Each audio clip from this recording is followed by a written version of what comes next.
Hello everybody, welcome back. Today as well we have got you another video. In this video I'll show you how you can fix banned on TikTok live. But before that, please do make sure to like our video, subscribe our channel, and yes, without any further delay, let's get started. So for that, simply go ahead first, open up your TikTok app. So the reason you can be banned from TikTok is when you simply go ahead and break some of their guidelines rules.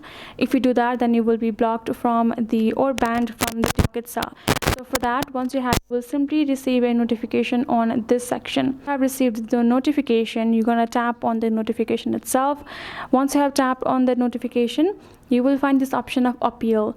Tap on the appeal option. Once you tapped on the appeal option, it will ask you to provide your account information. Go ahead, provide your username and the time schedule since when you have been banned. Once you have provided that, make sure to add the screenshots as well and write down that you have not violated any of the guidelines and it has been falsely done.